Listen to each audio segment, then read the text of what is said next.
Our next guest is at the epicenter of the Pentagon's feud with Anthropic. Joining us right now is Emil Michael. He is Department of Defense Undersecretary of Research and Engineering, and he heads up the Pentagon's adoption of AI. He also led discussions with Anthropic and its CEO, Dario Amodei, on the use of the company's AI models. And first of all, Undersecretary Michael, thank you for being with us today. Good to see you, Becky. Good to see you, too. Let's walk back and try and figure out what happened. We've spent an awful lot of time talking about the government's battle with Anthropic and kind of the fallout from it. But if I understand correctly, I think what first happened was a holy cow moment, I'll say, that you had. I think you called it something slightly different. But a moment after the Venezuelan raids that captured Maduro, where Anthropic went and asked Palantir if its software had been used in those attacks. And you said at the time that that was your whoa moment. What happened? Yeah, what happened is we're in the middle of negotiations with all the frontier lab companies to more widely deploy their models across the department for all the various use cases: enterprise, intelligence, warfighting.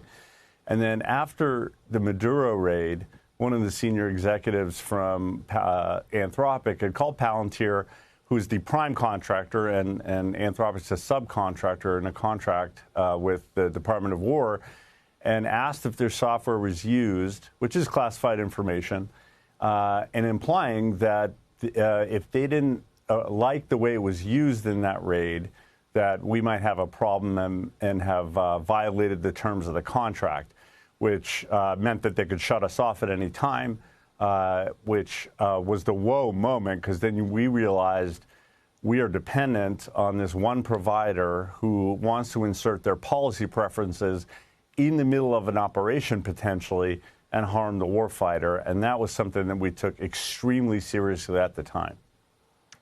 Did Palantir answer the question that was asked? Was their software used?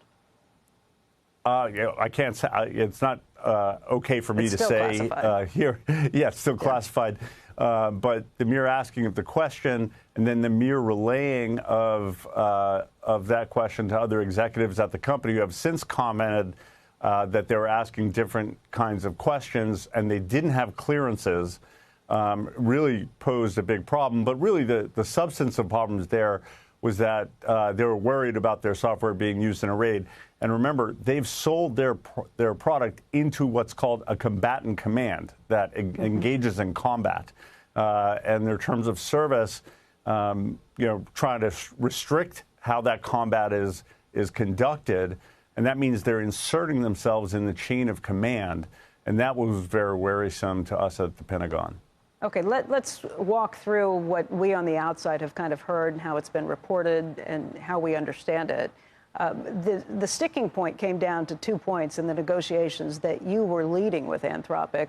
And that was, first of all, they didn't want their software to ever be used for spying in mass levels on Americans, whether it was legal or not. And second of all, they didn't want decisions being made without a human involved when it came to destruction and weapons that could kill people. Is that the case?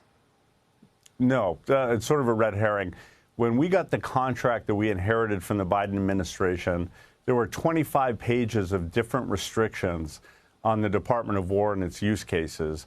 And they were so restrictive when I looked at them that we started a negotiation to sort of reset the baseline. I mean, we are the Department of War. We use their software and services and hardware for Department of War activities. And we wanted to baseline where we're at. And so at the end of it, we actually got to terms on the autonomous question because we have our own policies at the DOW which say that there has to be human oversight on autonomous weapons, and there has to be human oversight on the development of autonomous weapons, which you might use physics, material science, aerodynamics, all those kinds of things. But throughout the negotiation, we had to negotiate every single exception to their broad use policy, and that became untenable in a department of 3 million people. The mass surveillance thing was just a marketing ploy, really.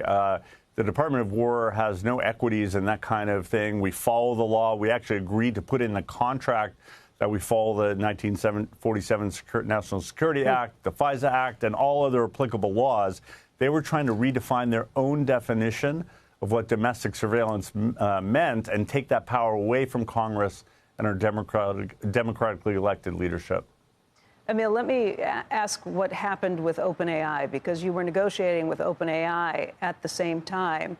And from the outside, it looks like OpenAI received basically the same considerations that Anthropic had been asking for on those 2 points. Is that the case? Why did you strike a deal with OpenAI and not Anthropic?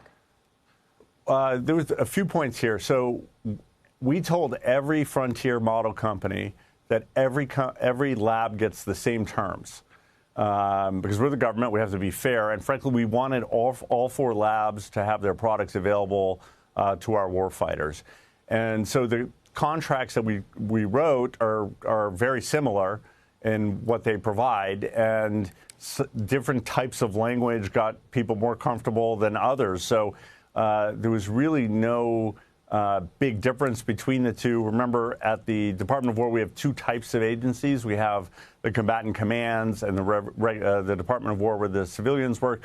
We also have intelligence agencies, and we're knocking them down one by one. So OpenAI got the same terms on combatant commands. We got the same terms on the rest of the Department of War, and we were just trying to finish up the intelligence agencies there. So, another obfuscation that Anthropic put into the media space for some reason.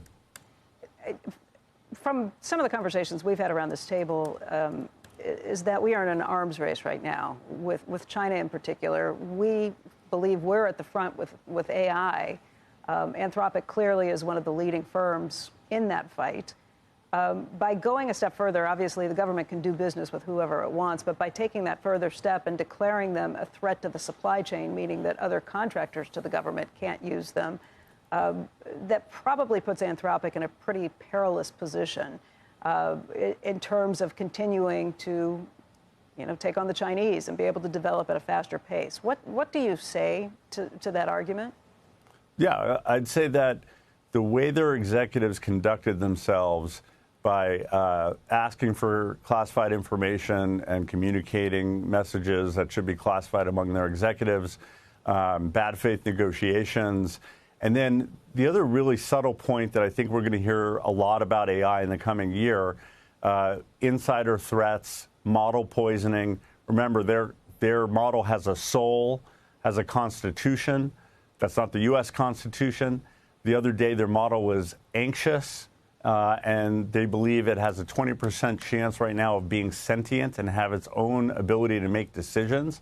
So does the Department of War want something like that in their supply chain so that it could hallucinate, it could corrupt models that are used by defense contractors who are building weapon systems or airplanes and so on? So the truth of it is we can't have a company that has a different policy preference that is baked into the model through its constitution, its soul, its policy preferences, pollute the supply chain so our warfighters are getting ineffective weapons, ineffective body armor, ineffective protection. And that's really where the supply chain risk designation came from.